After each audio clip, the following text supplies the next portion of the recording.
이어지는 가르침이 있습니다. 아누사사니라고 해서 가르침 가운데 과거의 부처님부터 지금 우리 부처님까지 그리고 또 이후에 출현하실 부처님들까지로 공통되게 이어지는 가르침이다 라는 의미를 이제 우리가 보았죠. 그래서 가르침의 근본, 교본 이렇게 이제 말을 하고 있는데 올해 들어가지고 1월 달부터 이 이어지는 가르침의 중요도에 주목해가지고 모든 용례를 다 보자 라고 하다가 코로나 때문에 상당 기간 공부를 못했기 때문에 일부를 소화하지 못한 상태에서 우리가 6월 한 달 동안 대념 적용 특강을 했어요. 대념 적용 특강 지난주에 마치고 원래는 좀 이제 다른 주제로 공부를 시작해야 한다라고 생각을 했다가 그래도 이 이어지는 가르침의 주제가 너무 중요도가 크니까 전체적으로 다른 공부를 좀 미루고 남아있는 몇 가지 경의 용례를 마저 공부를 하자라고 말씀을 우리가 의논을 했습니다. 그래서 지금 이제 남아있는 용례가 맞지마 니까야의 4개 경이 있어요. 맞지마 니까야 8번, 19번, 106번, 152번 4개의 경이 남아있는데 다 좀 어려운 주제이기는 합니다. 어려운 주제이기는 하지만 그래도 어떤 부분에 대해서 부처님이 이것이 이렇게 모든 부처님에 의해서 이어지는 가르침일까? 결국은 불교 공부의 중심인 것일까 하는 부분을 담고 있기 때문에 어쨌든 또 근본경전연구회가 어려운 주제는 또 소화해야 되지 않을까 하는 생각이고요. 순서대로 보면은 맞지마 니까야 8번 살레카 수땅부터 보아야겠지만 저는 생각에 요 맞지마 니까야 8번 경이 또 좀 어떤 특별한 통합적인 주제를 말해줘요. 몇 년 전에는 제가 불교 신자들의 가훈으로 삼아야 하는 경이다 라고 표현했을 정도로 굉장히 많은 주제들을 가지고 그러니까 44가지를 가르침을 포괄해 가지고 피해야 하는 거, 향상해야 하는 거, 깨달음으로 이끄는 거를 설명해 주는데 그래서 제가 이건 맞지마 니까야 8번 경이 불교 신자들에게는 집집마다 붙어야 하는 가훈이다 이렇게 말할 정도로 이제 좀 강조를 하고 있는데 어찌 보면 그 경이 이 이어지는 가르침 공부의 마무리로 공부될 주제다라고 생각해서 순서를 조금 바꿨습니다. 그래서 오늘은 맞지마 니까야 19번 위따카와 관련한 경입니다. 그래서 이 경을 소개하는 시간으로 공부를 하겠고요. 사실은 또 이렇게 맞지마 니까야 19번 경을 오늘 이제 우리가 공부를 해보면 지난 한 달 동안 대념 적용 특강을 했는데 어떻게 그 특강의 보충 교재인 것처럼 내용이 되어 있어요. 자, 맞지마 니까야 19번 경 오늘 공부하도록 하겠습니다. 자, 교재 나눠드렸습니다. 같이 읽어가면서 설명드리겠습니다. 드베다 위따카 수땅 맞지마 니까야 19번 두 부분의 떠오름 경 이랬습니다. 우리가 이제 조금 이 참 좀 어려운 용어예요. 정말 어려운 용어인데 위따카라는 단어가 있다고요.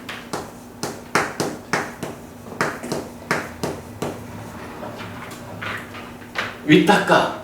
김보부님 위탁가 뭔지 아시지요? 일어나는 뭐 일으킨 생각 이렇게 보통 번역이 되어 있지. 예.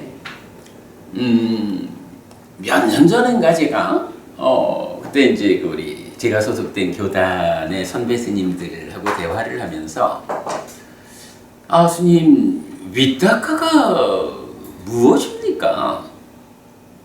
라고 질문을 하니까 어떤 선배 스님 한 분이 뭐 그분도 이제 뭐 미얀마 이쪽으로 이제 수행을 많이 하고 오신 분이죠. 저한테 그러세요.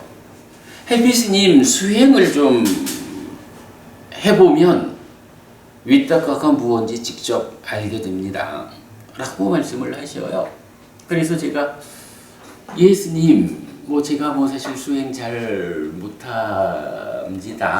뭐 그렇다고 또 제가 아예 수행을 안 하는 사람이냐 하면 그렇게 말할 수는 없는데 죄송하지만 스님 말씀이 답이 아니라고 생각됩니다. 아니 최소한 위탁가라는 곳이 있는데 이게 이런 것이요 라고 우리가 설명을 들을 수 있어야 앉아서 수행을 하면서 내가 마음을 집중해가는 그 수행의 과정에서 아 지금 보이는 요것이 이렇게 설명되어 있는 위탁가구나 라고 할 수 있잖아요. 위탁가가 무언지를 모르는데 내가 앉아가지고 수행하는 과정에 나타나는 다양한 것들 그 가운데 어떤 게 그놈인 줄 알까? 스님 그래서 제가 스님 말씀에 공감이 잘 안 됩니다. 그랬더니 또 함께 하던 가장 선배되는 스님이 그래 그 말은 해피 스님 말이 맞아 라고 말씀을 하시어요. 그런데 정작 중요한 거는 그분도 위탁가가 무엇인지 설명을 못하는 거야. 아 물론 뭐 우리가 그간 이제 주석된 그 주석서들에서 많이 알죠. 특히 이제 초기불전연구원에서는 위탁가와 위자라 이 쌍을 이루는 것을 일으킨 생각, 지속적 고찰 이렇게 번역하고 있고 전재성 박사님 좀 다른 방법으로 번역하고 있고 중국에서는 이게 옛날 번역 그러니까 구역에서는 각 관 깨달을 각자 볼관자를 써서 위탁가 위자라를 나타냈어요. 그리고 신력 새로운 번역에서는 우리가 다 아는 무심무사 이렇게 말하는 찾을 심자 엿볼 사자 해가지고 위탁가 심 위자라 사 이렇게 번역을 하고 있죠. 근데 문제는 그게 뭐냐고. 이게 참 잘 안 와닿는 문제예요. 근데 이제 뭐 그래도 우리가 이제 뭐 보편적으로 설명되는 내용들 특히 뭐 초기불전연구원에서 번역하신 일으킨 생각 뭐 요런 정도 번역도 좋아 보여요. 이게 이제 어찌 보면 우리가 의업이라고 하는 거 그러니까 신구의 삼업이라는 게 보면 의업이라는 마음의 행위가 있고 이 마음의 행위가 몸을 통해서 드러나면 신업, 말을 통해서 드러나면 구업 이래 되잖아요. 그러면 의업이라고 하는 거 그야말로 만호라는 마음의 행위인 거예요. 이 마음의 행위를 보통 표현하는 말이 생각, 사유, 사고 뭐 이제 여러 가지 우리가 그 마음으로 어떤 행위를 하는 것을 말하고 있잖아요. 그럴 때 생각이라고 하는 표현은 뭐 적절한 표현 같아요. 그런데 그 생각이라고 하는 것이 어쨌든 행위니까 시작과 끝이 있겠지 뭐. 그럴 때 생각이라고 하는 이 만호의 행위, 의업이 시작되는 그 지점. 그러니까 일으킨 생각. 뭐 이렇게 번역을 하셨겠죠? 적절해 보여요. 어찌 보면 위탁가가 무엇냐? 라고 할 때 뭐 그런 거요 라고 설명하는 것이 뭐 현재 할 수 있는 최적의 뭐 방법이다 이렇게 봐도 좋을 것 같은데, 근데 어쨌든 위탁가는 좀 어려워. 말하자면 지금 일으킨 생각 이렇게 말하는 거는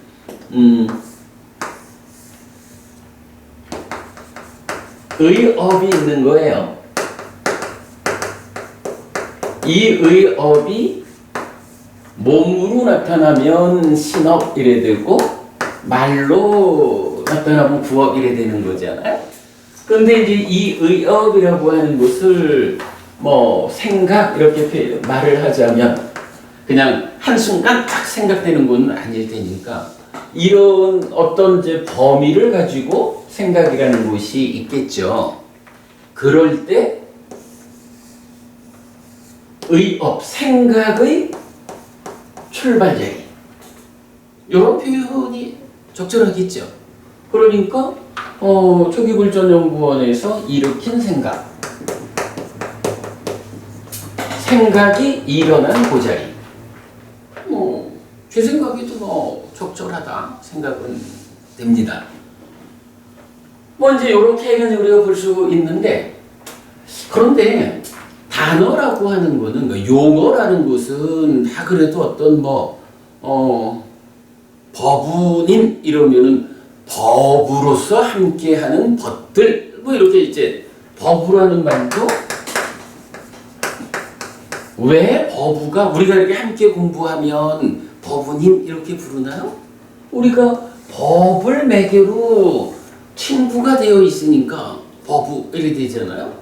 용어라는 게 다 어떤 형태로든 이제 의미가 만들어지는 건데, 위탁가라는 것은 왜 일으킨 생각일까? 이 부분은 또 좀 어렵죠.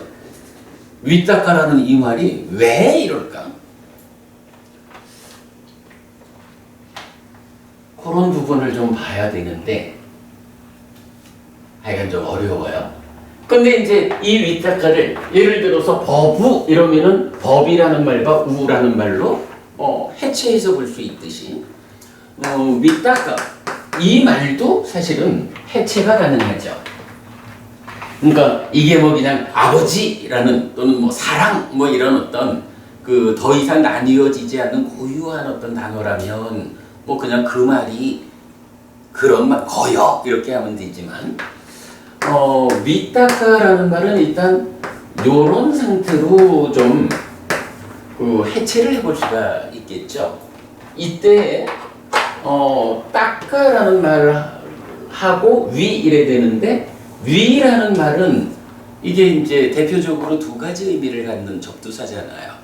하나로는 분리, 분별 이런 거야. 그러니까 그냥 떠나는 거야.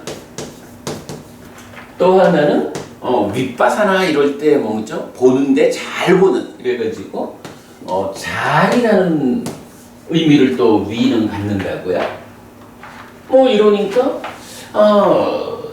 윗닦아라는 조성으로 보자면 무언가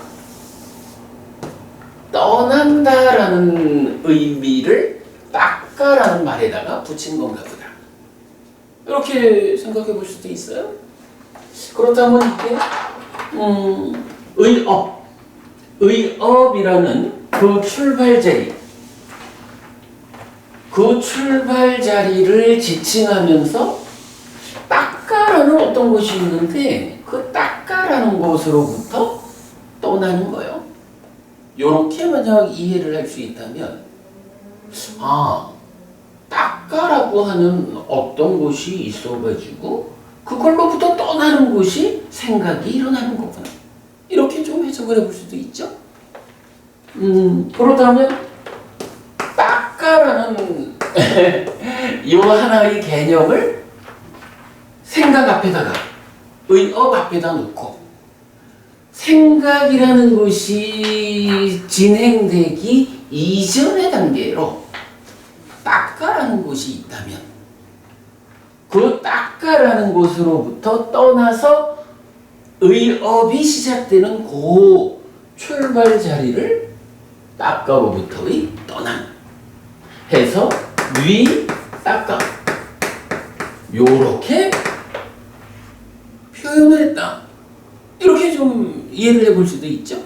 그러면 우리가 윗닦아가 뭡니까? 라고 물을 때 참 그게 설명이 잘 안 되는데 요렇게 해체를 해서 한번 보면 윗닦아는 설명이 되는 거예요. 윗닦아는요, 닦아라고 하는 의업 이전의 과정. 그죠? 의업은 우리가 이제 만호라는 개념은 식이든 심이든 몸과 함께하는 상태를 말하잖아요. 그러니까 의업 이전에 몸과 함께하지 않는 어떤 삶의 과정.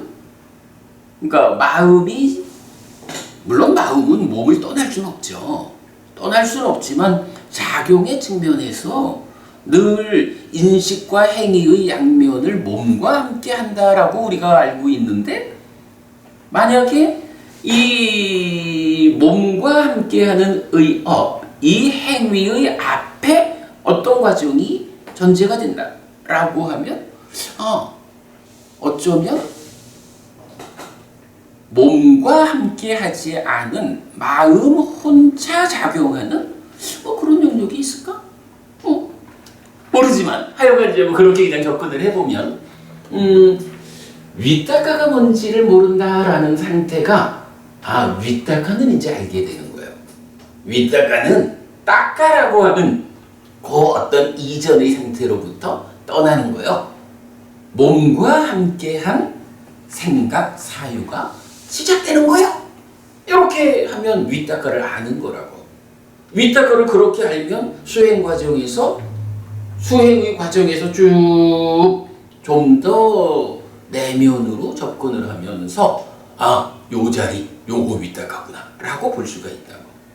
근데 이렇게 윗닦아가 알려지지 않으면 수행을 하면서 우리 보통 윗닦아 다음에 의도, 기대, 지향 이래가지고 상가 사유로 연결되잖아요. 지향을 보고 윗닦아라고 하는 건지 의도를 보고 윗닦아라고 하는 건지 어떻게 하냐고. 이런 부분 우리가 볼 수 있어요. 이래 되면 이제 그 문제의 초점은 내가 이제 윗닦아는 알아. 그런데 모르겠는 건 뭐냐 하면 닦아는 아직까지 모르겠어. 이렇게 말할 수가 있어요. 근데 만약에 이 닦아가 또 한 번 해체되어 가지고 의미를 가질 수 있다라고 하면 그렇게 접근을 해볼 텐데 아마도 그건 아닌 것 같아. 닦아는 예를 들어서 사랑, 우리말로 사랑 이러면 이건 분해해서 사와 랑으로 분해해서 의미를 만들 수 없잖아요. 그 자체가 갖는 고유의 의미지. 닦아도 마치 사랑, 엄마, 아빠 하듯이 요 자체가 고유한 의미를 가지는 용어, 이렇게 봐야 할 것 같아요.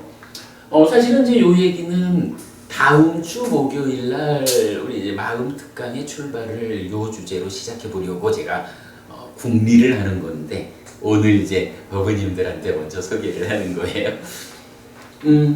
그래 되면 이제 요 닦아라고 하는 것으로 문제의 초점이 내려간 거예요. 그러면 이제 우리가 윗닦아라는 곳을 경에서 한번 찾아보자 라고 하는 경우보다 이제 윗닦아는 알았으니까 윗닦아를 구성하는 닦아가 무언지만 경에서 찾아보자. 이러면 좀 더 직접적인 접근이 가능하죠. 닦아라고 하는 요 단어의 용례는 윗닦아보다는 훨씬 작아요. 윗닦아는 사실은 용례를 말할 수 없을 정도로 많이 나오죠. 근데 닦아는 중심되는 용례는 많지 않고 전체적인 용례를 따져도 크게 많지를 않아요. 그래서 이런 몸과 함께하는 영역으로의 출발점 윗닦아 앞에 있는 어떤 과정으로의 닦아라는 이런 이해 위에서 이제 경전이 용례로서 알려주는 부분을 접근해보면 딱가라는 것을 이해할 수 있다. 근데 이제 우리가 사실은 딱가에 대해서는 우리가 근본경전연구회가 참 커다란 성과 낸 거죠. 대표적으로 어디에 나오나요? 부처님 깨달음을 말할 때 부처님이 이제 깨닫고 나서 이 법을 설할까 말까 이렇게 이제 판단하는 자리가 있잖아요. 그때 부처님이 내가 깨달은 이 법은 심오한 것이고 뛰어난 것이고 보기 어려운 것이고 독창적인 것이고 이렇게 여러 가지 방법으로 이 깨달음을 수식한다고. 근데 그 중에 수식이 아니라 직접적으로 이거요라고 언급되는 게 하나 있다고. 딱가 왔자라 라고 해서 딱가의 영역을 넘어선 것이다. 이렇게 표현을 해준다고. 딱가의 영역을 넘어선 것이 부처님이 깨달은 이 법이야. 부처님의 깨달음이라는 게 그러면 이게 심오한 거다, 뛰어난 거다, 독창적인 것이다, 보기 어렵다 이런 이야기는 다 딱가의 영역을 넘어선 깨달음. 요거 하나가 이게 사실은 심오한 거고 보기 어려운 것이고 이런 수식이잖아요. 부처님 깨달음의 근본 개념이 딱가의 영역을 넘어서는 거예요. 반면에 중생들은 이러이러해서 딱가의 영역을 넘어선 이 법을 보기 어렵다 라고 나오는데 중생들의 개념으로 대표 개념이 뭐냐 하면 알라야라는 게 있어요.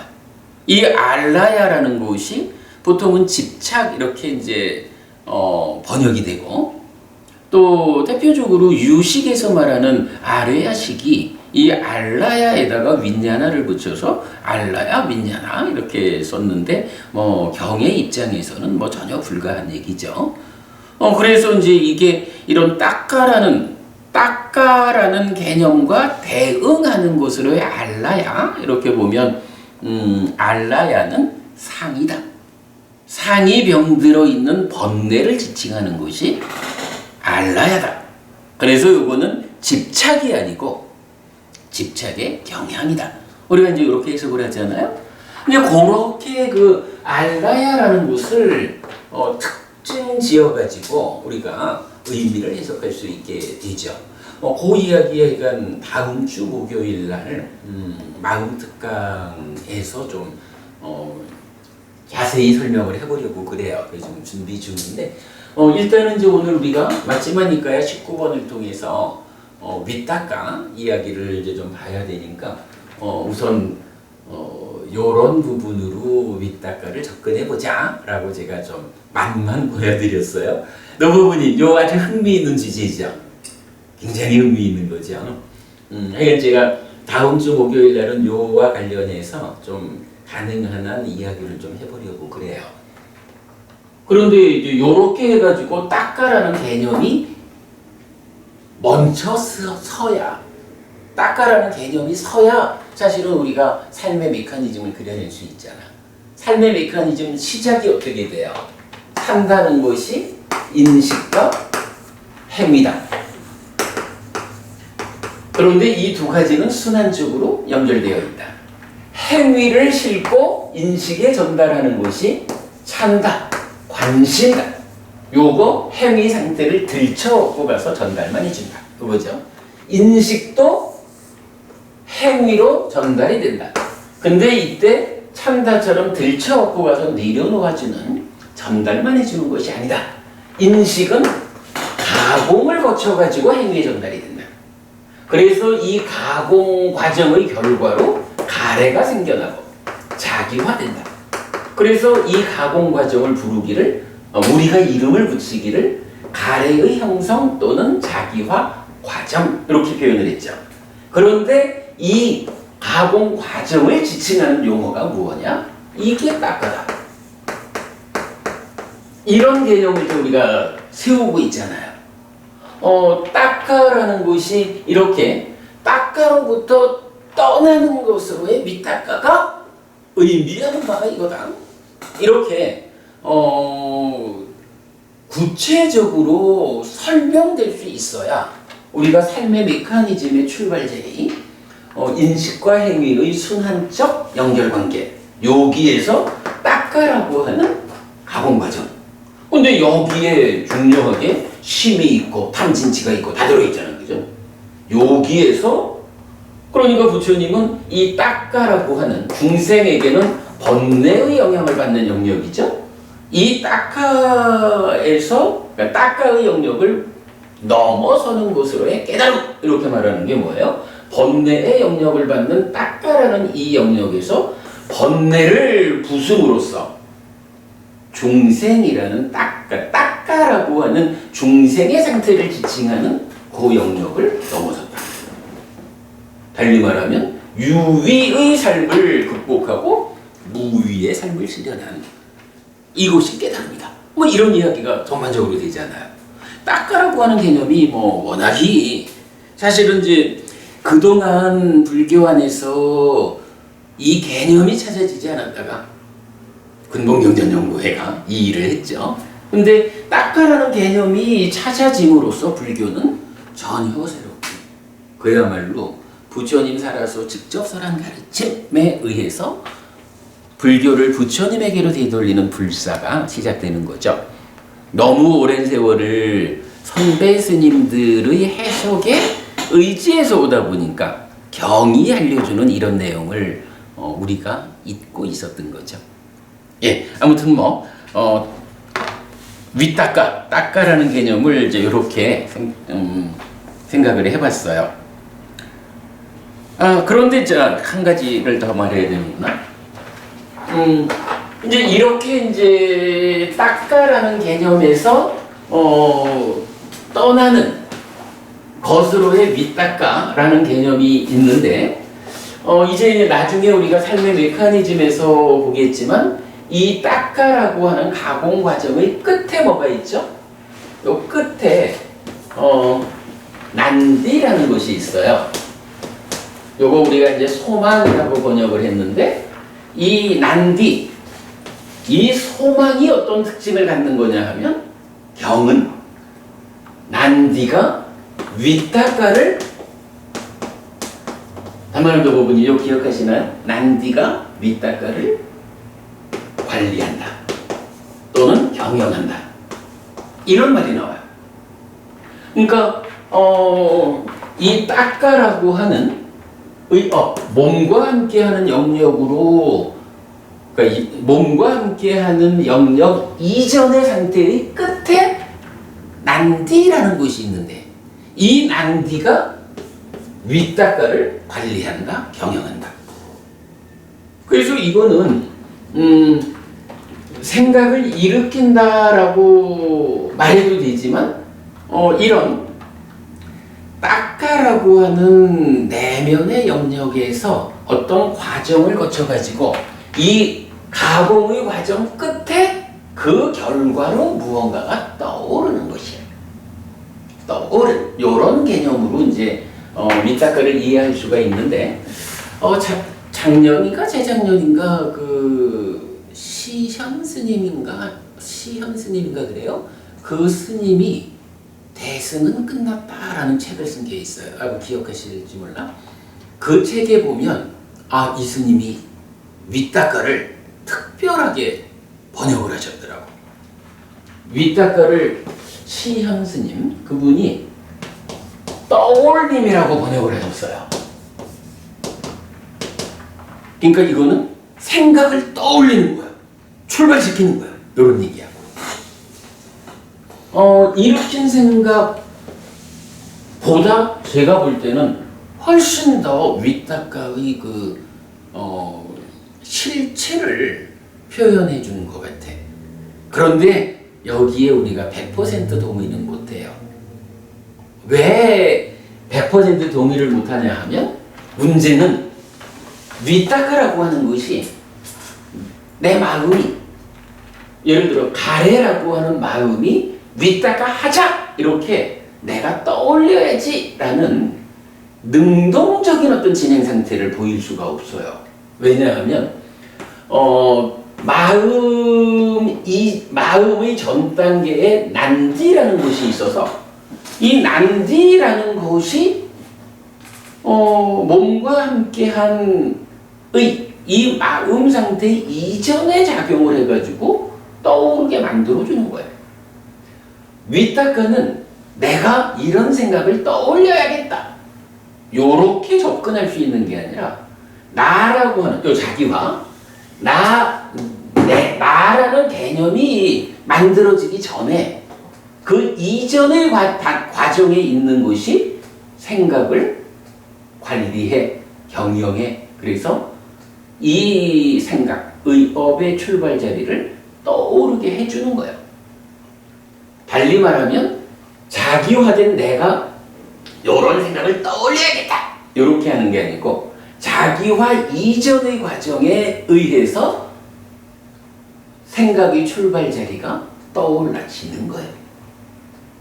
나라는 입장, 자기화, 나라는 입장에서 보면 위탁가는 능동적인 게 아니라 수동적인 거예요.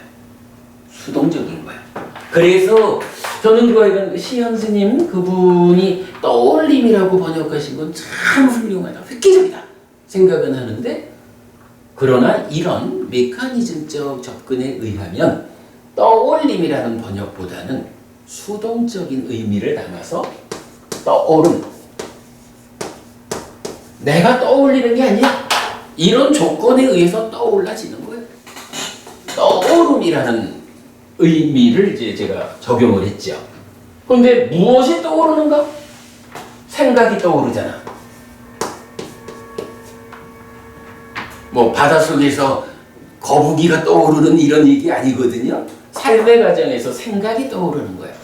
그래서 이 위탁가를 뭐 이게 이제 뭐 상당한 경우 어떤 이제 뭐 초선, 제2선 뭐 이렇게 말하고 할 때는 그냥 위탁가 위자라를 직접 이제 발음으로 쓰기도 하고,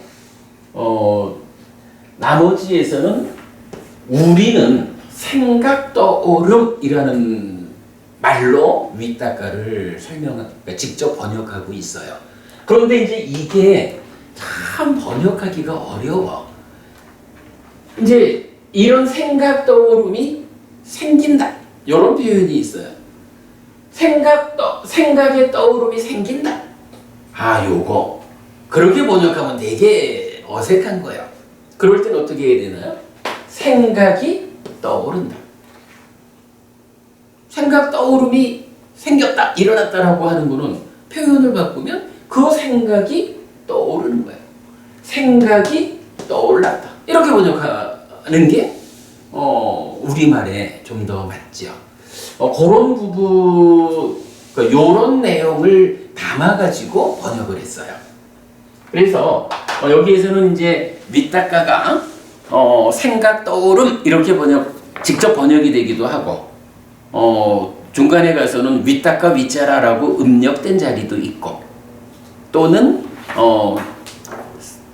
그러니까 동사와 묶여가지고 생각이 떠올랐다, 이렇게 번역되기도 하고 그랬어요. 근데 거기에 약간 이 위탁가라는 개념이 참 쉽게 단어 하나로 탁 꼬집어 말하기는 어려운 요런 형편 때문에 그렇게 했다라는 거 좀 이해하시면 되겠고요. 뭐 시간이 많지 않으니까 요런 개념 위에서 이제 마찌마니까야 19번 경은 되도록 읽어가면서 보충 설명만 좀 하고 마치도록 그래야 하겠습니다. 자, 그래서 이제 경으로 갑니다. 드웨다 위탁가 습당 마찌마니까야 19번 두 부분의 떠오름 경입니다. 자, 위탁가를 생각 떠오름인데 그냥 떠오름 이렇게만 번역을 했어요. 그런데 드웨다라고 해서 생각이 떠오르는데 두 부분이 있다는 거야. 한쪽 부분 이렇게 떠오르는 한 부분이 있고 이렇게 떠오르는 다른 부분이 있다. 그것이 이 경의 주제입니다. 이렇게 나는 들었다. 한때 세존은 사와티에서 제타와나의 아나타핀디카 사원에 머물렀다. 거기에서 세존은 비구들이여 라고 비구들을 불렀다. 대덕이시여 라고 비구들은 세존에게 대답했다. 세존은 이렇게 말했다. 비구들이여, 깨달음 이전 깨닫지 못한 보살이었던 나에게 이런 생각이 떠올랐다. 나는 거듭 두 부분으로 나눈 뒤에 생각의 떠오름에 머물러야겠다라고. 비구들이요, 그런 나는 소유의 생각 떠오름, 분노의 생각 떠오름, 폭력의 생각 떠오름, 이것을 하나의 부분으로 나누었고, 출리의 생각 떠오름, 분노 안음의 생각 떠오름, 비폭력의 생각 떠오름, 이것을 두 번째 부분으로 나누었다. 자, 우선 우리가 한 가지 봐야 될 거는요, 이제 부처님이 지금 소개하는 하나의 그 에피소드가 있는 거예요. 근데 그게 어떤 얘기냐 하면, 지금 부처님이 지금 이러하다라는 게 아니고, 내가 부처 되기 전에, 부처님의 깨달음 이전의 상태를 보살 이렇게 부르잖아요. 그래서 깨달음 이전, 깨닫지 못한 보살이었던 나에게, 아직까지 내가 부처 되기 이전에, 달리 말하면 뭐예요? 수행 과정에, 요 얘기죠. 수행 과정에, 이런 수행의 과정을 거쳤다. 요 개념이 이 경이 알려주는 아주 그 특징적인 중요한 이야기예요. 니카야 전체적으로 보아도 깨달음 이전, 깨닫지 못한 보살이었던 나에게 라는 요 시절을 언급하는 경들이 제법 있는데 그 중에서도 상당수는 뭐 조금 좀 작은 주제들, 그러니까 짧은 경우로 이렇게 나오는데, 이 표현을 잘 담은 중요한 경전들이 제법 있어요. 부처님의 그 깨달음의 과정을 알 수 있는. 우리가 이제 요 수업 마치면 기본기 수업을 하자 그랬잖아요. 기본기 수업에서 그런 내용을 전체적으로 담고 있어요. 자, 어쨌든 깨닫기 전 보살이었을 적 이야기예요.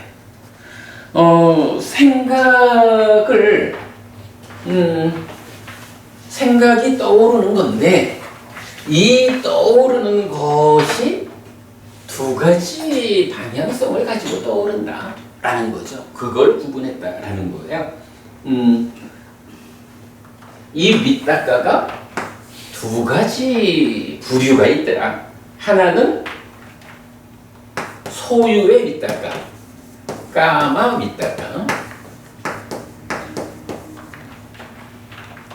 그 다음에 브야바다 밑닦아.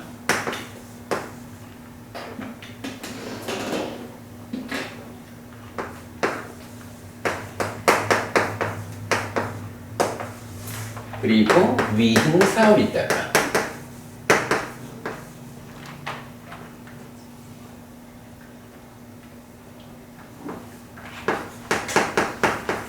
요게 이제 뭐냐 하면, 윗닦아는 윗닦아인데, 그러니까 생각이 떠오르는 것인데, 까마. 요 까마가 뭐죠?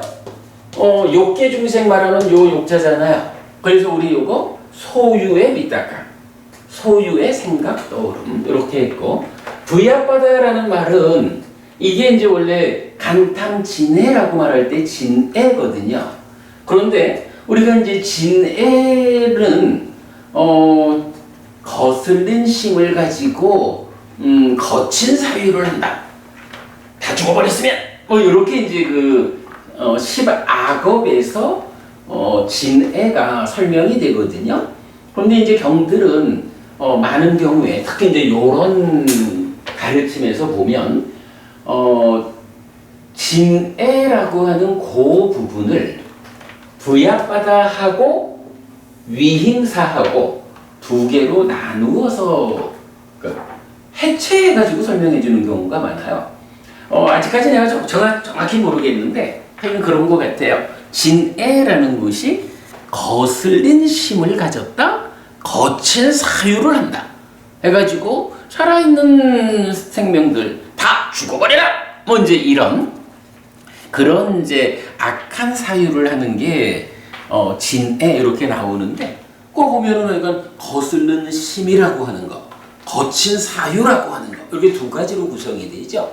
아마 그 두 가지를 담는 것에서 이렇게 나뉜 것 같아요. 그러니까 부야바다가 독립적으로 나올 때는 간탐이지만 위행사와 함께 쌍을 이루고 나타날 때는 이런 강탐이 진해가 가지는 두 가지 측면 중에 부약바다로는 분노를 말하고 위행사로는 폭력을 말한다.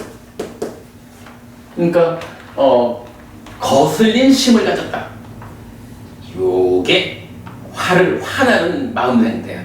거친 사유를 한다. 거친 사유라는 게 몽둥이를 들어야겠구만. 뭐 이런 폭력적인 그렇게 이제 경을 해석해가지고 까마는 소유, 부약바다는 분노, 위행사는 폭력. 우리는 이제 전체적으로 이렇게 번역을 하고 있거든요. 그래서 일단 위닦아가 부처님이 깨닫기 전 보살이었을 때, 달리 말하면 수행자의 입장에서 깨달음으로 나아가는 이 과정에, 야 보니까 아까도 우리가 위닦아가 뭐죠? 이렇게 질문을 했었지만, 위닦아라고 하는 이것이 내면의 닦아라는 가공 과정을 거쳐가지고 이제 몸과 마음이 함께한 영역으로 출발하는 거구나. 아, 이게 중요한 거구나. 이 위닦아라고 하는 행위의 출발 자리가 상태가 좋으면 살기가 편하고 여기의 상태가 나쁘면 살기가 어렵구나. 먼저 이런 부분을 보신 거겠죠. 그러니까 이 위닦아라는 이 자리에서 어떻게 좋게 출발할 수 있고 어떻게 나쁘게 출발할 수 있을까? 뭐 이런 부분을 이제 수행의 큰 주제로 보신 거겠죠. 그래가지고 그러면 좋은 거는 어떤 것이고 나쁜 거는 어떤 것이냐? 이렇게 이제 위닦아를, 그러니까 행위의 출발 자리를 두 가지로 나누어 보았다. 요 얘기예요. 지금 이건 두 부분의 떠오름이라는 말이 딱 그건데, 그 중에 하나, 안 좋은 측면. 행위의 출발 자리가 나쁘면 삶이 힘들지 뭐. 그 안 좋은 측면을 까마 위닦아, 부약바다 위닦아, 미행사 위닦아. 소유의 생각 떠오름, 분노의 생각 떠오름, 폭력의 생각 떠오름. 이렇게 본 거예요. 그리고 이제 또 하나는 뭐냐 하면 출리의 생각 떠오름, 분노 안음의 생각 떠오름, 비폭력의 생각 떠오름. 이것을 두 번째 부분으로 나누었다. 출리, 네캄마라는 용어가 있죠. 네캄마 위닦아. 요거 까마의 반대말 대응하는 거예요. 두 번째는 부약바다의 반대말, 부약바다.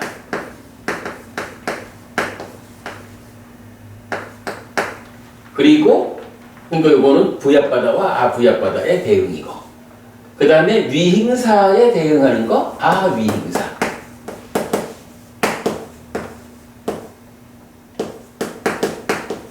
요렇게 대응해서 위닦아라는 것은 이렇게 안 좋은 위닦아 세 가지하고 좋은 위닦아 세 가지하고 두 가지로 구분할 수 있구나. 요렇게 구분했다라는 거예요. 왜 이렇게 구분했을까? 모르죠 뭐. 부처님이 이렇게 구분해가지고 깨달음을 실현하신 상태, 깨달음을 성취해가지고는 그대들도 깨달으려면, 그대들도 행복해지려면 위닦아는 이렇게 구분해야 한다라고 알려주시는데, 뭐 거기에 뭐 우리가 왜 그랬을까 하고 따지고 들 일은 아니죠. 그래서 이렇게 두 부분으로 나누었다라는 게 이제 경의 시작 부분이에요. 사실은 이 부분은 굉장히 좀 우리가 잘 기억해야 하는 게 이런 소유, 분노, 폭력, 출리, 분노, 안음,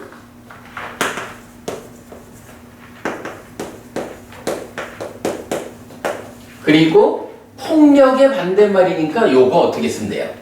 비폭력하면 되죠? 비폭력. 불교가 비폭력, 무저항주의를 표방하는 그런 개념이에요. 그래서 이제 우리 공부에서는 불교가 원래 이 저기 비폭력 무저항이라고 하는 이 개념이 불교 건데 불교가 그걸 잊어버리고 있다 보니까 간디라는 분이 하긴 뭐 신중에도 그 말을 하겠죠. 그러나 어쨌든 비폭력 무저항이 불교 안에 있다 라는 거 우리가 알아야 되고, 그런데 이제 이게 보면 위타카라고 하는 요 자리에서도 쓰이잖아요. 근데 이게 더 밑에 산야에서도 쓰여요. 산야에서도 까마 산야, 부약바다 산야, 위잉사 산야, 네까마 산야 해가지고 다 쓰이거든요. 그리고 하나를 찢다든가 그러고 그 다음에 이제 이 상카빠 그러니까 위타카 이후라고 해야 할까요? 요 사유라고 우리가 보통 번역하는 요게 상카빠거든요.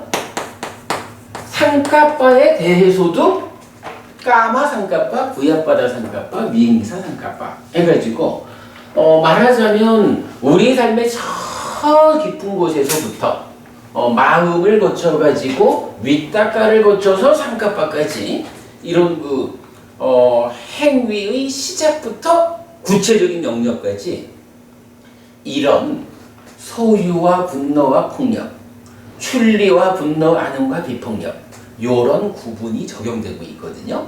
그래서 불교 공부에서는 소유와 분노와 폭력, 출리와 분노, 안음과 비폭력 요런 구분은 굉장히 중요한 개념이에요. 요게 그 욕계 중생의 영역에 있다라고 봐야 하는지 하는 부분은 우리가 조금 더 연구를 하기로 하고요. 자, 일단 이제 그렇게 보았어요. 넘어갑니다. 비구들이요, 이렇게 방일하지 않고 노력하고 단호한 의지를 가지고 머무는 나에게 소유의 생각이 떠올랐다. 그런 나는 요거 이제 소유의 생각이 떠올랐다라는 게 아까 이거 말한 거죠. 생각 떠오름이 생긴 거야. 그거 생각 떠오름이 생겼다 이렇게 말하는 것보다는 소유의 생각이 떠올랐다 이렇게 번역을 한 거죠. 이것은 참으로 나도 해로움으로 이끌고 남도 해로움으로 이끌고 둘 모두를 해로움으로 이끈다. 지혜의 소멸에 속하고 파괴의 편에 속하고 열반으로 이끌지 않는 것이다 라고. 비구들이요, 나를 해로움으로 이끈다라고 숙고하는 나에게서 그것은 사라졌다. 비구들이요, 남을 해로움으로 이끈다라고 숙고하는 나에게서 그것은 사라졌다. 비구들이요, 둘 모두를 해로움으로 이끈다라고 숙고하는 나에게서 그것은 사라졌다. 지혜의 소멸에 속하고 파괴의 편에 속하고 열반으로 이끌지 않는 것이다 라고 숙고하는 나에게서 그것은 사라졌다. 비구들이요, 그런 나는 참으로 거듭 떠오르는 소유의 생각을 오직 버리고 제거하고 끝나게 하였다. 요거 뭐죠? 김부부님, 우리 지금 읽은 요 문단에서 무엇을 할 수가 있나요? 일단은 요게 소유와 분노와 폭력 중에 소유의 위탁감한 얘기를 했거든. 소유의 생각이 떠올랐다. 근데 이 소유의 생각이 뭐 어떻다는 거예요? 그지? 첫째 부처님이 말하시는 거는, 그러니까 이제 우리가 뭐 좀 전에 그런 표현을 했지만 뭐 다르게 뭐 고민할 이유가 없어. 왜 부처님이 위탁가를 두 줄로 구분해서 설명했을까? 그때 부처님 첫 말씀이 이거예요. 소유의 위탁가라는 것은 나한테 해롭다는 거예요. 그런데 남한테도 해롭다는 거예요. 그래서 나도 남도 모두에게 해롭다. 딱 요걸로 지금 소유의 위탁가를 정의해주고 있는 거죠. 왜 우리가 소유의 위탁가를, 즉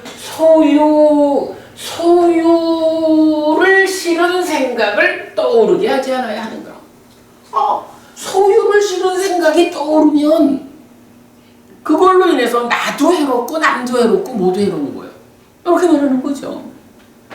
이게 지금 우리가 이경에서 보아야 하는 어찌 보면 가장 중요한 일일 거예요. 그냥 뭐 쉬운 이야기지만 사실은 명확하게 알아야 되는 게 소유의 생각이 떠오르면 나도 남도 모두가 해로워진다. 그러므로 하지 않아야 된다. 이거 아는 거지 뭐. 그리고 이어서 또 뭐라 그래요? 그러니까 모두에게 해로운데 그뿐만이 아니라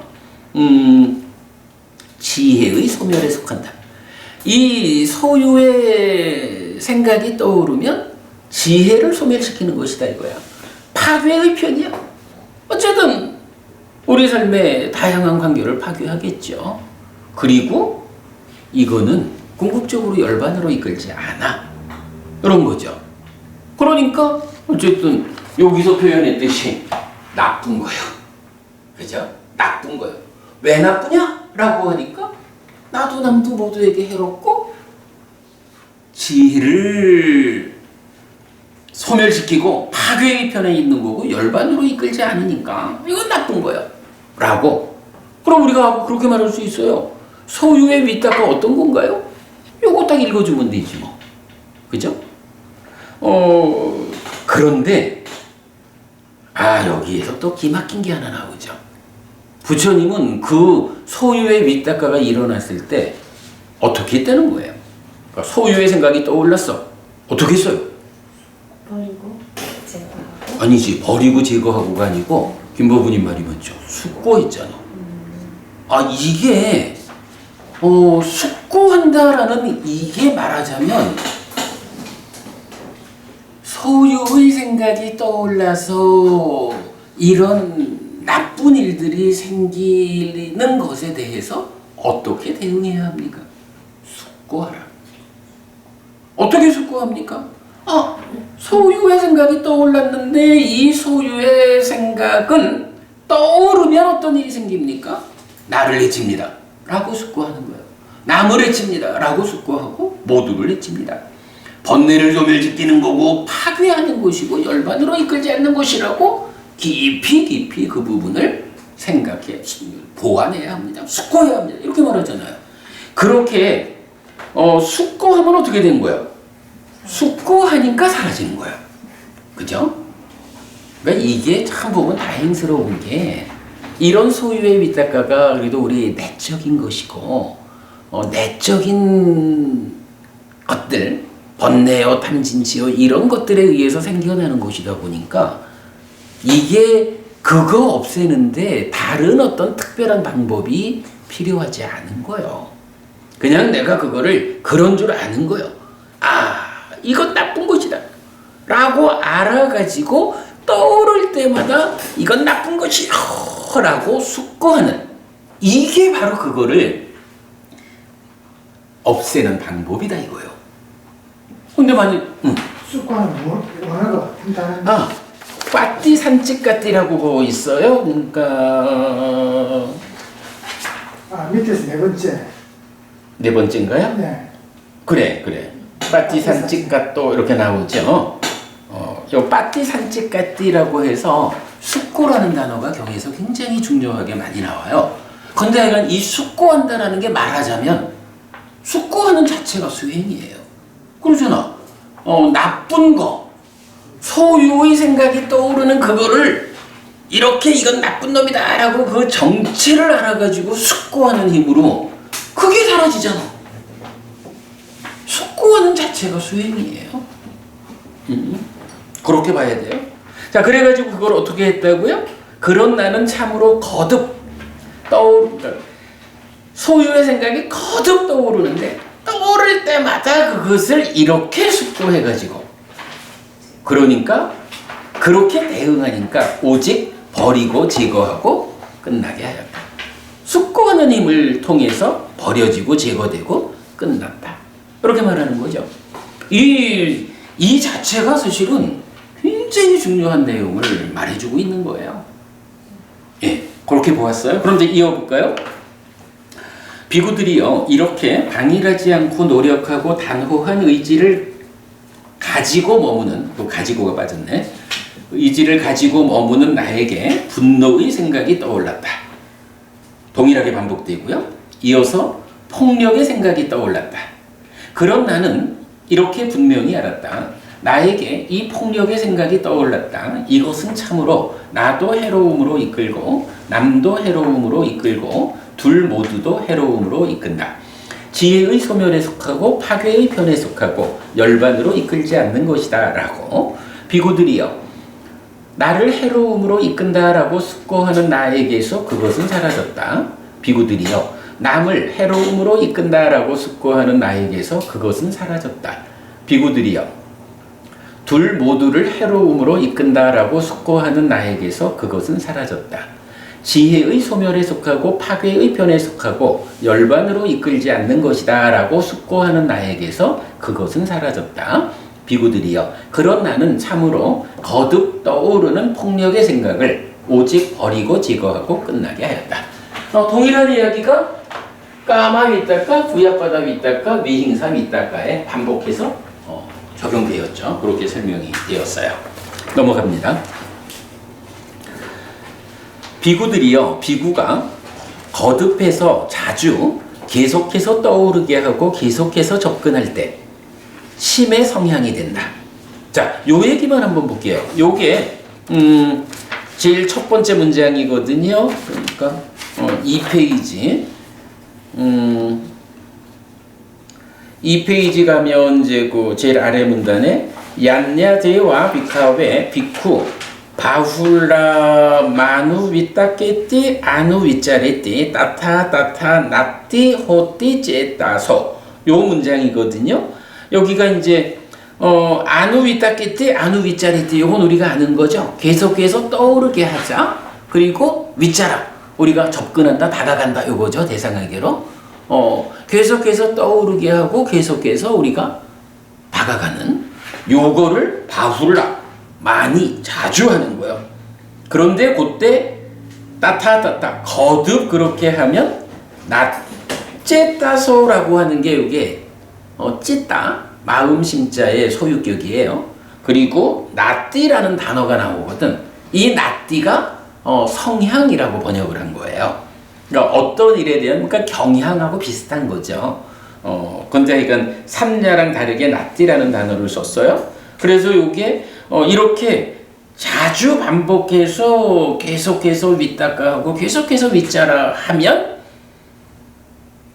그런 방법으로 심의 성향이 된다.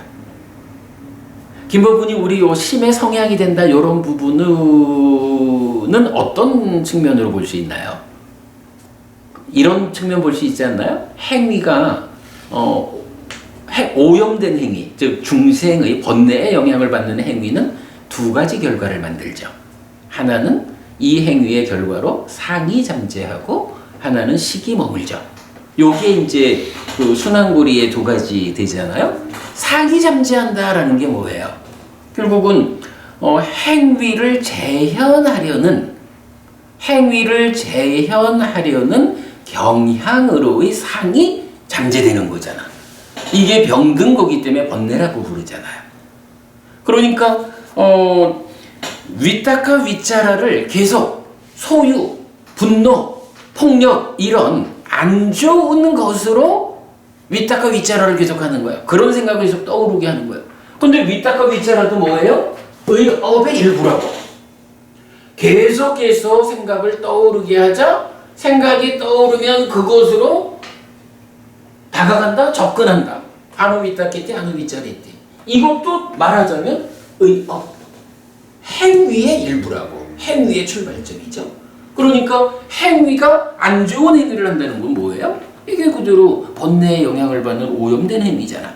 그러니까 이러한 내 거 해야지, 버럭 화내야지, 뭐 이런 생각이 떠오른다라는 거는 그대로 의업이기 때문에 이 업의 결과로 그런 소유와 분노와 폭력을 재현하려는 것으로의 상이 잠재를 한다고요. 그렇게 상이 잠재하면 그 다음 순환되어 가지고 그대로 또 마음이 그렇게 만들어지고 행위되잖아. 그 얘기를 여기서 이렇게 해주는 거죠. 그래서 그렇게 하면 이 마음이 가지는 성향이 된다. 이 얘기는 뭐예요? 그러므로 마음의 성향을 갖지 않게 하려면 소유와 분노와 폭력의 윗닦아를 떠오르게 하지 않아야 한다. 요 얘기죠. 그러니까 이 심의 성향이 된다라는 요거, 상이 잠재한다라는 이 순환 구조에 의해서 우리가 이해를 하면 계속해서 윗닦아하고 계속해서 윗자라하는 것이 우리 삶에 어떤 영향을 미치는 것일까? 이런 부분을 알 수가 있죠. 자, 계속 갑니다. 만약 비구가 소유의 생각을 자주 계속해서 떠오르게 하고 계속해서 접근하면 출리의 생각을 사라지게 하고 소유의 생각을 많이 떠오르게 한다. 그런 그의 심은 소유의 생각 떠오름으로 기운다. 이거 뭐예요? 이거 뭐 더 말할 것도 없지 뭐. 이러한 생각을 떠오르게 한다고. 이건 내가 떠올리는 거하고는 달라요. 그러나 아까 봤지만 인식을 가공하는 과정에서 잘못돼가지고 난디라는 것이 소유의 생각을 떠오르게 관리를 하고 분노의 소유를 떠오르게 관리를 하고 이런 얘기죠. 그러면 계속 그렇게 하면 마음의 성향이 되니까 마음의 성향이 그냥 가만두면 소유의 생각을 떠오르게 하는 성향을 가진 거예요. 이런 삶이 반복되면 어떻게 된다는 거예요?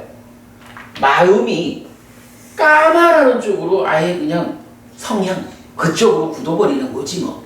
그러면 어떻게 돼요? 까마하고 반대말인 네칸마 출리라는 생각이 떠오르는 일이 잘 안 되겠죠. 그죠? 노부부님 이게 지금 경이 말려주는 아주 굉장히 중요한 부분이죠. 내가 왜 윗닦아가 그러니까 생각이 떠오르는 부분을 제어해야 하느냐, 이게 왜 중요한 수행이냐라고 하면 그거 내비두면 반복되어 가지고 마음이 그런 성향을 갖게 돼요. 그러면 우리 삶이 저절로 출리의 생각을 떠오르게 하는 일은 없어지고 늘 소유의 생각만 떠오르기 마련이에요. 그러면 삶은 계속 나빠지는 거지 뭐. 그러므로 제어해야 한다. 이런 개념이죠. 하여간 그래요. 그래서 계속 그렇게 하면 출리의 생각을 사라지게 하고 소유의 생각을 많이 떠오르게 한다. 그런 그의 심은 소유의 생각 떠오름으로 기운다. 마음이 이쪽으로 기운다. 계속 그렇게 하게 된다. 만약 비구가 분노의 생각을 반복이고 만약 비구가 폭력의 생각을 자주 계속해서 떠오르게 하고 계속해서 접근하면 비폭력의 생각을 사라지게 하고 폭력의 생각을 많이 떠오르게 한다. 그런 그의 심은 폭력의 생각 떠오름으로 기운다. 자, 세 가지에 대해서 동일하게 했어요. 그리고는 이제 예를 들어주는데 예를 들면 비구들이요 우기의 마지막 달에 우기를 뒤따르는 계절에 곡식이 여물어 수확할 때가 되면 소치는 사람은 소들을 단속할 것이다. 요거 뭐예요? 계절적으로 이제 한가위가 다가오는 거야. 이제 수확할 때가 되었어. 이런 얘기죠. 수확할 때가 되면 소치는 사람은 소를 단속해야 된다고. 어떻게? 그는 소들을 여기저기서 모리막대로 때리고 제지하고 한 곳으로 몰고 점검할 것이다. 그 원인은 무엇인가? 비구들이요. 소치는 사람은 그것 때문에 벌을 받거나 구속되거나 재산이 몰수되거나 비난받는 것을 본다. 이건 무슨 얘기냐 하면 그 이제 막 추수할 시점이 되었는데 소치는 사람이 소떼를 몰고 약간 목초지로 갔을 거 아니에요. 산비탈에 갔겠지. 산비탈에 가서 소를 풀어놨는데 요놈 소들의 입장에서는 딱 보니까 그 밑에 밭에 그죠?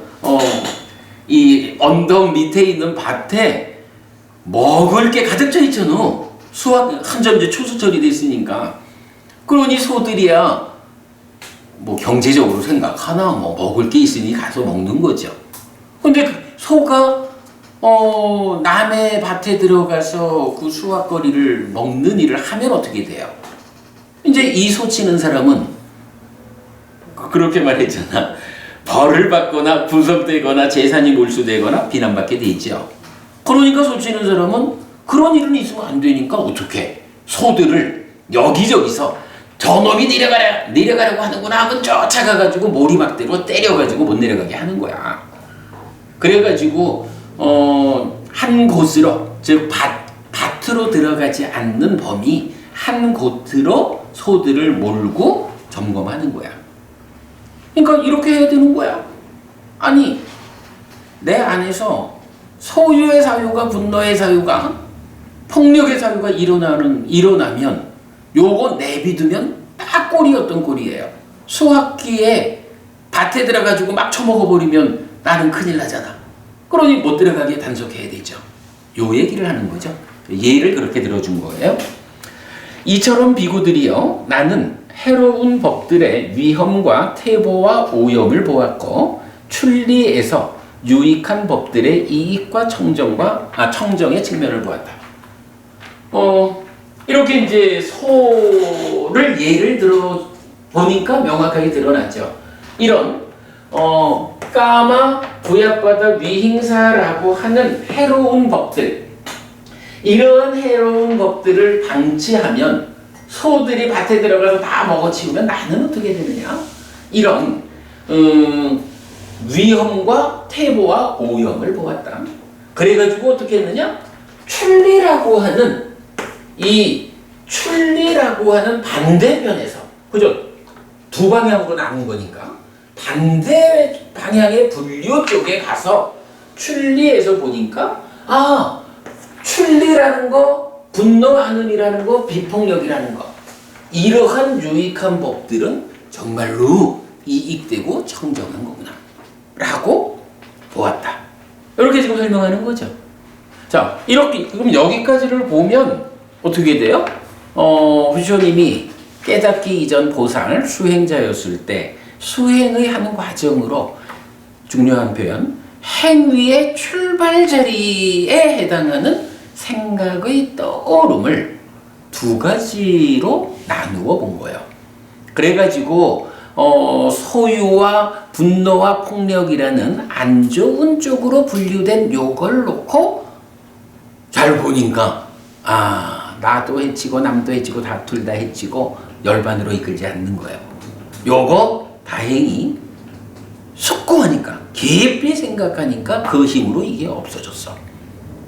가능해. 오래된 거죠. 나는 일어날 때마다 제거했어. 그래가지고 이제 그렇게 시작해가지고, 그런데 만약에 이 안 좋은 것들이 계속해서 생각을 떠올리고 계속해서 접근해주면 어떤 일이 있을까? 이게 마음의 성향이 되는 거예요. 그래가지고 이런 일이 있어. 그래서 예를 들자면 추수철에 소를 잘 단속해야 하는, 두들겨 패서라도 밭에 못 들어가게 하는 이런 방법을 동원해서라도 단속해야 돼. 그 단속된 결과를 말하자면 이 세 가지는 이렇게 위험하고 태보이고 오염을 가져오는, 오염된 것이요. 그러나 그 반대편에 있는, 잘 단속해서 그것들을 떠오르지 못하게 하면 반대편에서 떠오르는 출리와 분노, 안음과 비폭력, 이러한 유익한 법들은 아주 이익되고 청정된 거야. 청정한 거야. 이렇게 다 보았다는 거죠. 여기까지가 절반 이제 경을 본 거죠. 자, 이어갑니다. 비구들이요, 이렇게 방일하지 않고 노력하고 단호한 의지를 가지고 머무는 나에게 출리의 생각이 떠올랐다. 요건 무슨 얘기죠? 바로 이렇게 단속하는 일을 했기 때문에 소유의 생각을 떠오르지 못하게 잘 단속되었기 때문에 생각이 어떻게 떠올라? 출리의 생각이 떠오른 거죠. 요런 연속되는 이야기입니다. 그럼 나는 이렇게 분명히 알았다.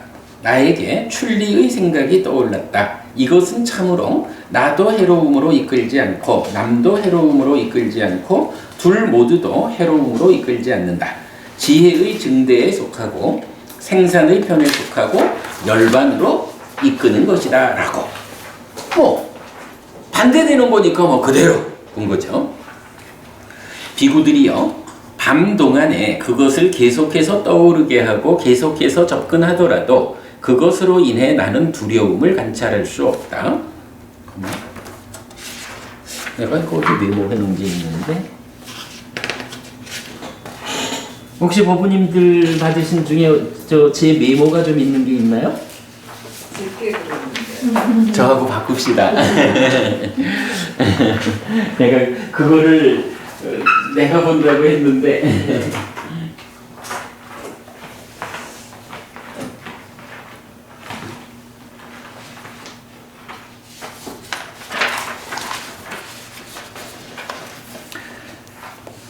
자, 열반으로 이끄는 것이다 라고 비구들이여 밤 동안에 그것을 계속해서 떠오르게 하고 계속해서 접근하더라도 그것으로 인해 나는 두려움을 관찰할 수 없다. 낮 동안에 그것을 계속해서 떠오르게 하고 계속해서 접근하더라도 그것으로 인해 나는 두려움을 관찰할 수 없다. 밤과 낮 동안에 그것을 계속해서 떠오르게 하고 계속해서 지켜보더라도 그것으로 인해 나는 두려움을 관찰할 수 없다. 그렇지만 너무 오래 계속해서 떠오르게 하고 계속해서 접근하는 나에게 몸이 피곤해질 것이다. 몸이 피곤할 때 심은 산란해질 것이고 심이 산란할 때 심은 산매로부터 멀어진다. 자, 여기 제가 보면 비구들이여부터 멀어진다까지 따옴표를 하나 쳐놨습니다. 그러니까 요게 일단 출리의 위닦아는 이런 것이다 라고 본 상태에서 이제 비구들한테 지금 비구들한테 새로운 이야기를 하나 해주는 거예요. 그러니까 앞에 이렇게 분명히 알았다라는 이야기는 내가 부처되기 이전에 수행자일 때 이렇게 알았다라는 이야기고 지금 제가 다시 따옴표를 따드린 요거는 지금 이제 제자들에게 설명을 하면서 봐라 출리의 위탁가가 떠오르면 이거는 위험한 거 아니지 않느냐? 이익되고 청정한 거이지 않느냐? 그러니 이러한 출리의 위탁가가 떠오르면 그것 때문에 내가 이것 때문에 생겨나는 위험이 있구나 라고 해서 두려워할 일이 없다라는 거죠. 밤 내내 보고 낮 내내 보고 밤낮으로 내내 보아도 그것 때문에 내가 그러니까 출리의 생각이 떠오르면 그것 때문에 이런 부작용이 있다, 위험이 있다. 그러니 안 된다라고 두려워할 이유가 없다라는 거예요. 이거는 좋은 거다 이거예요. 그런데 그럼에도 불구하고 이런 출리의 위탁가가 밤낮으로 출리의 위탁가를 탁 요게 우리 사념초 수행에서 말하는 이어보면서 머무는 거죠. 이어보면서 머무는 이 일을 할 때 한 가지의 문제가 있다는 거예요. 뭐죠? 몸이 피곤해진다. 이거죠. 이거 굉장히 좀 뜻밖이죠. 앉아가지고 위탁가를 탁. 근데 여기서 우리가 잘 봐야 되는 게 까마 위탁가 없어졌죠. 부약바다 위탁가 없어졌죠. 위행사 위탁가 없어졌죠. 그러니까 이제 남은 거는 출리의 위탁가, 분노의 위탁가, 비폭력의 위탁가거든. 요 상태는 어떤 상태일까? 제 생각에는 요게 떨침에서 생긴 시와 락이 있고 윗닦아와 윗자라가 있는 요런 산매를 뭐라고 불러요? 초선이라고 하잖아. 제가 볼 때는 요게 초선이에요. 그러니까 초선이 윗닦아 윗자라가 있는데 제가 늘 그렇게 말하죠. 초선이 윗닦아 윗자라가 있다라고 말하니까 어떤 사람들은 초선이 성취되기 전에는 윗닦아 윗자라가 없는 거라고 말을 해. 근데 그거 아니에요. 예, 윗닦아 윗자라가 이거는 삶의 틀이라고. 이게 없을 수는 없는 거야, 그죠? 삶의 틀이니까 보통적인 삶을 살아갈 때는 이 윗닦아 윗자라의 상태가 나쁜 거야. 말하자면 소유와 분노와 폭력이 함께하는 윗닦아인 거야. 그런데 초선이라는 산매는 이제 잘 집중된 상태잖아. 그런데 그 상태에 있는 윗다가와 윗자라는 어떤 걸까? 안 좋은 거가 초선을 성취하는 그 과정에서 다 버려진 거야. 어떤 것이? 소유와 분노와 폭력의 윗다가가. 그죠? 이게 다 버려진 거야. 하여간 이제 이 부분은 이제 잘 봐야 되지만 우리가 그 호흡 수행을 말할 때도 길고 짧은 것까지 다 분명히 보고 나면 뭐해요? 호흡 온몸을 경험하자 이렇게 나오죠. 그래서 제가 온몸을 경험하는 이 상태가 초선에 해당한다고 나는 이해를 한다 이렇게 말을 했죠. 그게 뭐냐 하면 다른 그러니까 소유와 분노와 폭력이라고 하는 것들의 방해가 있는 만큼 완전한 집중이 안 돼서 못 보는 거야 온몸을. 이것들이 다 배제되는 순일한 상태가 완성되면 그때의 윗다가는 그런 안 좋은 것들이 다 배제된 순일한 윗다가의 상태. 그거는 소유와 분노와 폭력이 제거된 상태니까 그 상태는 출리와 분노하는과 비폭력 상태의 윗다가 윗자라는 거예요. 이 상태가 방해받지 않고 호흡을 보기 때문에 호흡의 전체를 보는 이런 식으로 이제 우리가 좀 연결시키는 거거든요. 아무튼 이제 요 부분은 이렇게 보면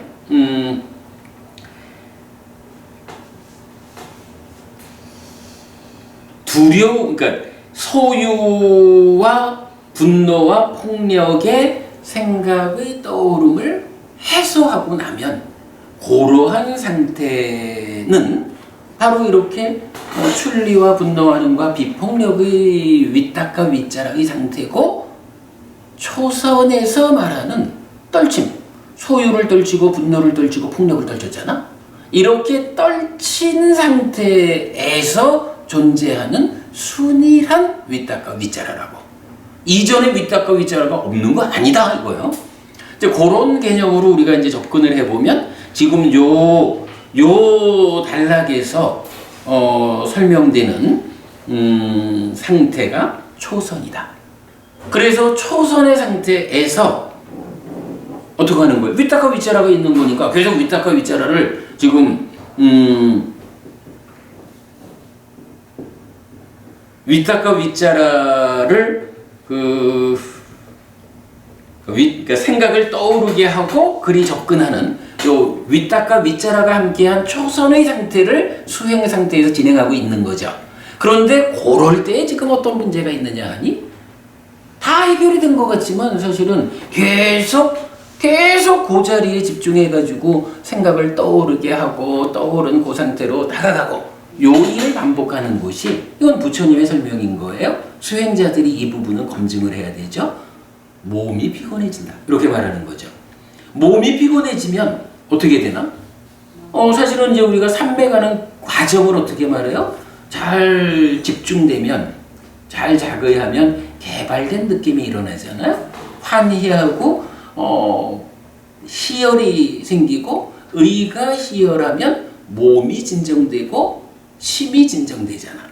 진정된 심은 행복하다. 행복한 자의 심은 삼매에 든다 라고 해서 초선이 들어가는 거거든요. 그런 그 행복의 상태, 이렇게 심이 그러니까 개발된 느낌, 행복에 의해서 잘 집중돼가지고 초선을 갖는데 그 초선의 상태를 지속하다 보면 한 가지 문제, 몸이 피곤해진다는 거예요. 몸이 피곤해진다는 건 뭐죠? 몸이 진정되고 마음이 진정된 이 상태를 놓치는 거죠. 그러니까 이제 경이 그 말을 하는 거예요.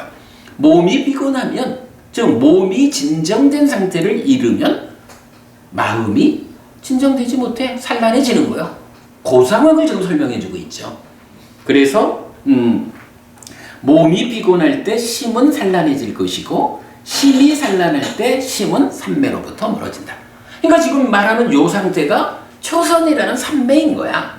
그러니까 이렇게 심이 산란해지면 초선이라는 그 삼매의 상태로부터 멀어지는 거야. 삼매가 깨지는 거야. 이런 얘기죠. 그래서 요만큼을 요런 그 윗다가 윗자라와 관련한 요 내용이 초선이다라는 부분을 이제 우리가 알 수 있죠. 비구들이여 그런 나는 참으로 심을 안으로 진정되게 하고 가라앉게 하고 집중하고 산매에 들었다. 그 원인은 무엇인가? 나에게 심이 산란해지지 않게 합니다. 여기서 산매에 들었다라는 것은 어떤 의미인가요? 다시 초선에 들었다 이 얘기인가요? 그렇진 않아요. 우리가 또 이제 경을 보면 경은 산매를 담마 사마디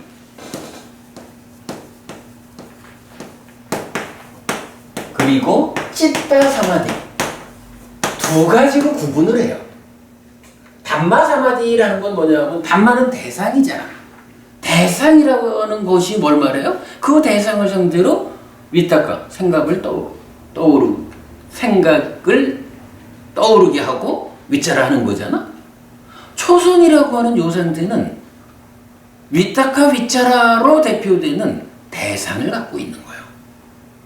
그죠? 그 대상에 대해서 생각을 떠오르게 하는 거니까 그게 바로 대상이라는 의미로 그러니까 색성현 미적법의 법이죠. 법의 사마디, 법의 사마디,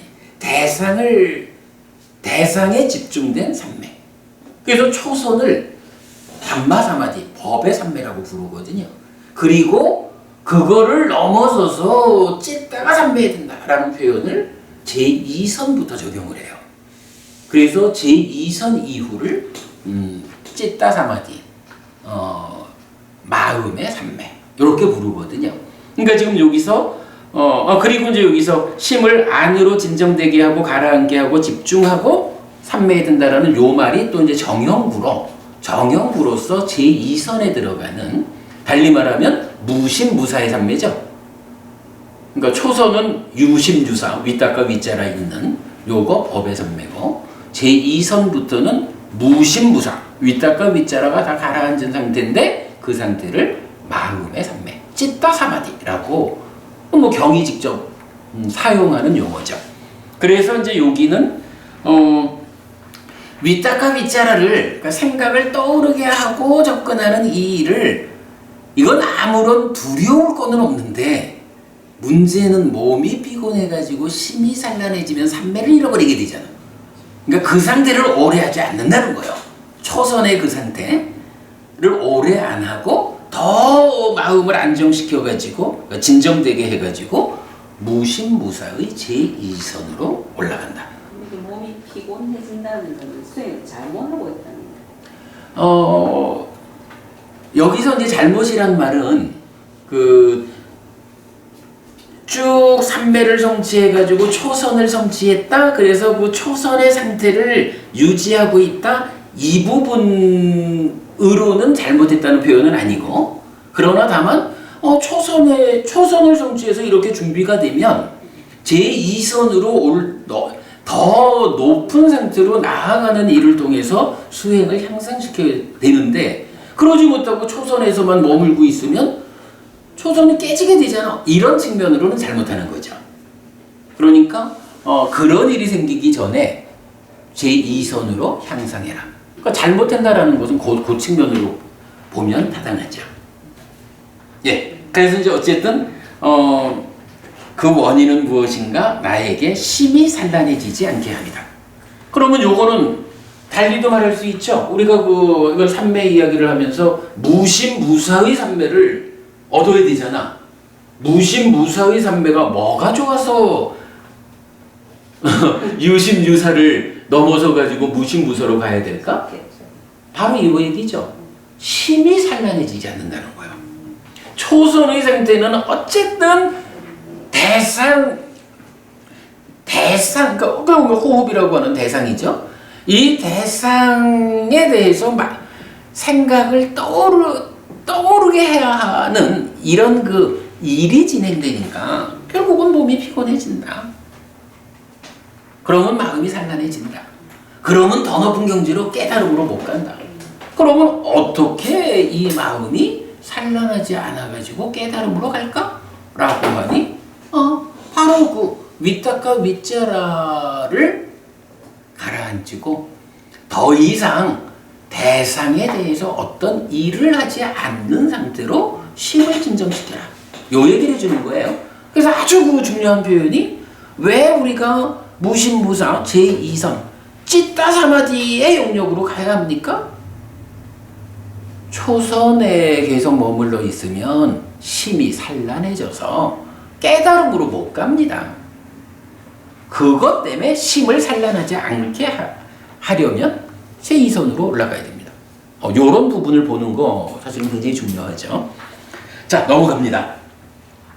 비구들이요, 이렇게 방일하지 않고 노력하고 단호한 의지를 가지고 머무는 나에게 분노 안음의 생각이 떠올랐다. 내지 비폭력의 생각이 떠올랐다. 그런 나는 이렇게 분명히 알았다. 나에게 비폭력의 생각이 떠올랐다. 이것은 참으로 나도 해로움으로 이끌지 않고 남도 해로움으로 이끌지 않고 둘 모두도 해로움으로 이끌지 않는다. 지혜의 증대에 속하고 생산의 편에 속하고 열반으로 이끄는 것이다 라고. 비구들이여, 밤 동안에 그것을 계속해서 떠오르게 하고 계속해서 접근하더라도 그것으로 인해 나는 두려움을 관찰할 수 없다. 낮 동안에 그것을 계속해서 떠오르게 하고 계속해서 접근하더라도 그것으로 인해 나는 두려움을 관찰할 수 없다. 밤과 낮 동안에 그것을 계속해서 떠오르게 하고 계속해서 지켜보더라도 아니고 접근하더라도. 근데 이거 제가 다른 경전에서는 접근하다라고 안 하고 다가가더라도 이렇게 번역했는데 조금 약간 제가 잘못한 건 있어요. 계속해서 접근하더라도 그것으로 인해 나는 두려움을 관찰할 수 없다. 그렇지만 너무 오래 계속해서 떠오르게 하고 계속해서 접근하는 나에게 몸이 피곤해질 것이다. 몸이 피곤할 때 심은 산란해질 것이고 심이 산란할 때 심은 산매로부터 멀어진다. 비구들이여, 그런 나는 참으로 심을 안으로 진정되게 하고 가라앉게 하고 집중하고 산매에 들었다. 그 원인은 무엇인가? 나에게 심이 산란해지지 않게 합니다. 세 가지 동일하게 이제 적용했고요. 비구들이요, 비구가 거듭해서 자주 계속해서 떠오르게 하고 계속해서 접근할 때 심의 성향이 된다. 아까 까마 밑닦아에서도 심의 성향이 된다 그랬죠. 이제 네까마 출리의 밑닦아 쪽에서도 어쨌든 그러한 생각이 떠오르는 일이 반복되면 마음은 그런 성향을 갖게 되는 거예요. 이 얘기죠. 만약 비구들이요, 비구가 출리의 생각을 자주 계속해서 떠오르게 하고 계속해서 접근하면 소유의 생각을 사라지게 하고 출리의 생각을 많이 떠오르게 한다. 그런 그의 심은 출리의 생각 떠오름으로 기운다. 앞에 거랑 전혀 180도 반대 이야기죠. 만약 비구들이요, 비구가 분노 안음의 생각을 만약 비구들이요, 비구가 비폭력의 생각을 자주 계속해서 떠오르게 하고 계속해서 접근하면 폭력의 생각을 사라지게 하고 비폭력의 생각을 많이 떠오르게 한다. 그런 그의 심은 비폭력의 생각 떠오름으로 기운다. 예를 들면 이제 아까 소치던 예가 있었죠. 다른 측면에서 이제 예가 나오죠. 예를 들면 비구들이요, 여름의 마지막 달에 모든 곡식들을 마을의 끝에 저장하였을 때 소치는 사람은 소들을 단속할 것이다. 나무 밑으로 가거나 열린 장소로 간 그에게 이 소들이 있다라고 삿디해야 함이 있을 뿐이다. 요거 뭐예요? 아까는 수확기였거든요. 추수철이었다고 그때 이 소들을 단속하지 않으면, 그러니까 두들겨 패서라도 못 들어가게 하지 않으면 큰일이 난다고. 근데 이제 수확을 다 끝낸 거예요. 그러니까 옛날에 밭이었던 자리가 그냥 풀밭이 되어 있잖아요. 그러니까 이제는 소들아 갈래면 가. 다만 내 눈이 미치는 곳에 있어라. 그거죠.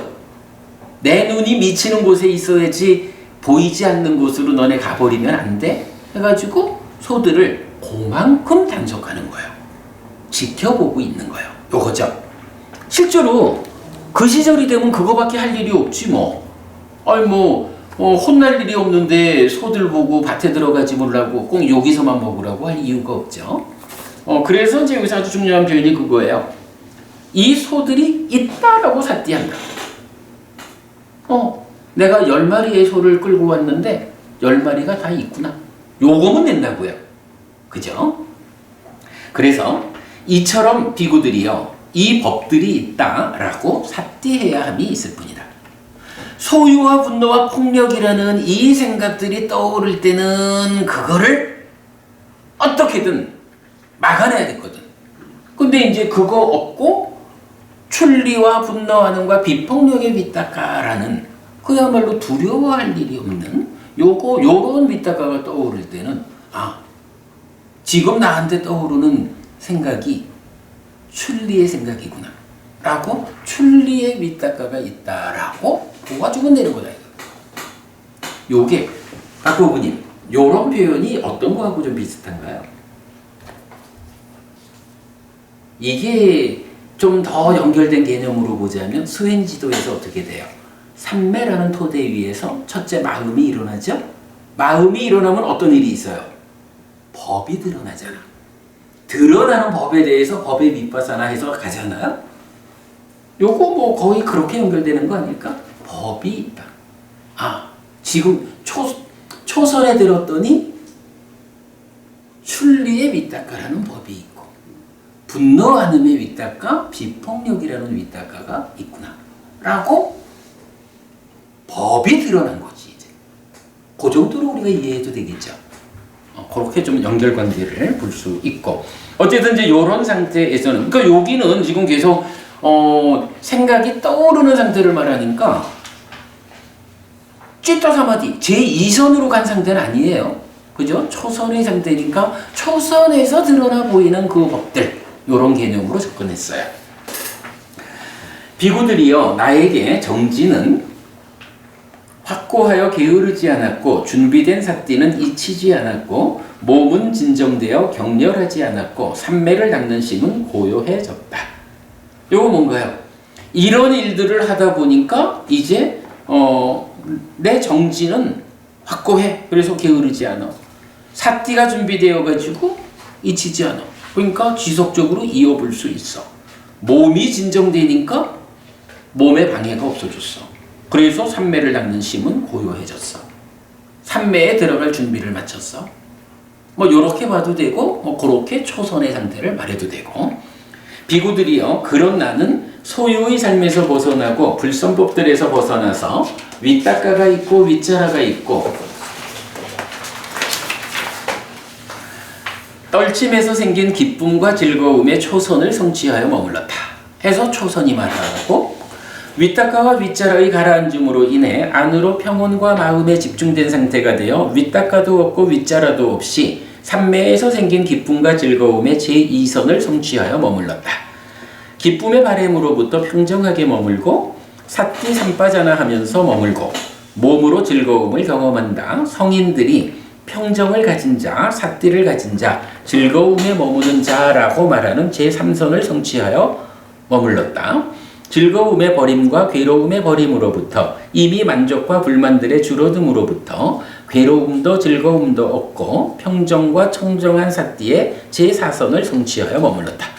즉 이렇게 윗닦아 윗자라가 제어되었기 때문에 초선이 성취된 윗닦아 윗자라가 있는 초선에서 더 나아가가지고 잘 마음을 진정시켜가지고 찌따사마디 넘어간 거예요. 그래서 그 상태를 대표적인 바른 삼매 4선이죠. 초선, 제2선, 제3선, 제4선으로 그 이런 일들을 통해 가지고 삼매라는 토대를 굳건히 한다.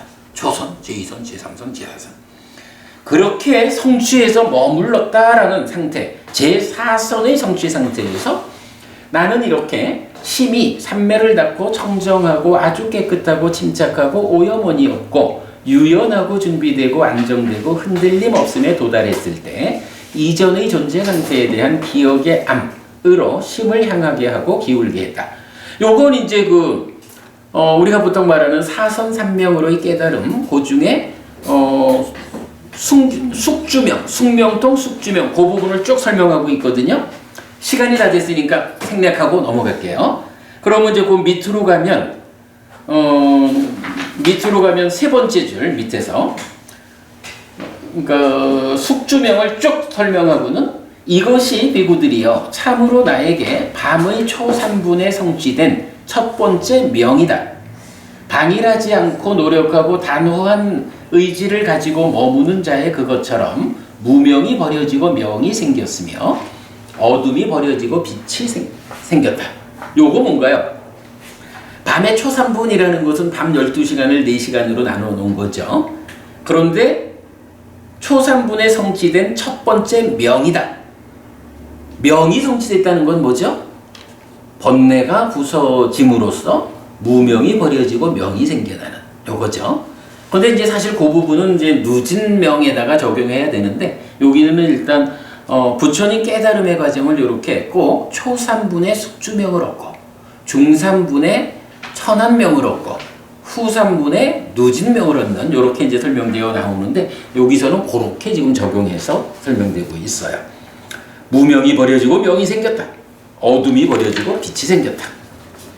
나는 이렇게 심히 삼매를 닦고 청정하고 아주 깨끗하고 침착하고 오염원이 없고 유연하고 준비되고 안정되고 흔들림 없음에 도달했을 때 죽고 다시 태어남의 알무로 심을 향하고 기울게 했다. 요거 뭔가요? 죽고 다시 태어남 천안명이죠. 다시 밑으로 가서 보면 비구들이여 이것이 참으로 나에게 밤의 중3분에 성취된 두 번째 명이다. 방일하지 않고 노력하고 단호한 의지를 가지고 머무는 자의 그것처럼 무명이 버려지고 명이 생겼으며 어둠이 버려지고 빛이 생겼다. 요거 하여간 바라문교 힌두교에서 말하는 삼명이라는 게 있죠. 근데 불교에서 말하는 삼명은 뭐예요? 그거랑 다르죠? 숙주명, 천안명, 누진명.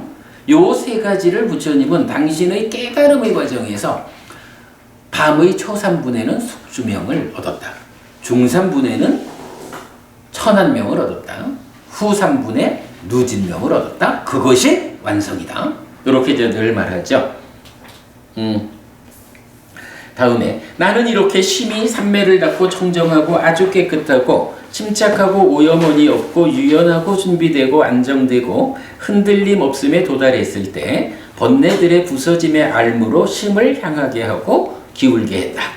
라고 해서 그 기운 상태가 고진멸도를 보고 그 다음에 번뇌의 진멸도를 보죠. 그래가지고 용루, 유루, 무명루의 번뇌들이 번뇌로부터 심히 해탈해서 깨닫고 그래야 되죠. 그러면 밑에 보면 다시 이것이 참으로 나에게 밤의 후 3분에 성취된 세 번째 명이다. 방일하지 않고 노력하고 단호한 의지를 가지고 머무는 자의 그것처럼 무명이 버려지고 명이 생겼으며 어둠이 버려지고 빛이 생겼다. 이런 윗닦아를 제어하는 이 수행의 과정에서 삼매에 들어가지고 사선을 성취해서 머문다. 그 사선 가운데 마지막 제4선을 성취해서 머무는 가운데 숙주명, 천안명, 누진명 3명을 완성했다. 이렇게 나오죠. 자, 이제 마지막으로 가볼까요? 예를 들면 비구들이요 깊은 숲속에 크고 깊은 호수가 있다. 그 부근에 큰 사슴의 무리가 살 것이다. 그 무리의 번영을 바라지 않고 이익을 바라지 않고 안온을 바라지 않는 어떤 사람이 나타날 것이다. 그는 그 평화롭고 안전하고 기쁨을 주는 길을 막아버릴 것이다. 나쁜 길을 열고 집에서 기르는 짐승 수컷을 풀어놓고 암컷을 머물게 할 것이다. 비구들이여 참으로 이런 방법에 의해 그 큰 사슴의 무리는 나중에 역경과 불행에 처할 것이다.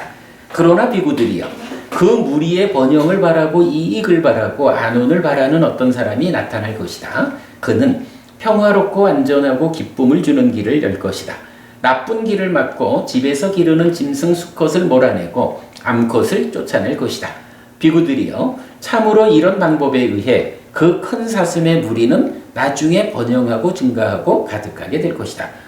호숫가에 사슴의 무리가 있는데 어떤 사람은 그 호수들을 괴롭히는 거죠.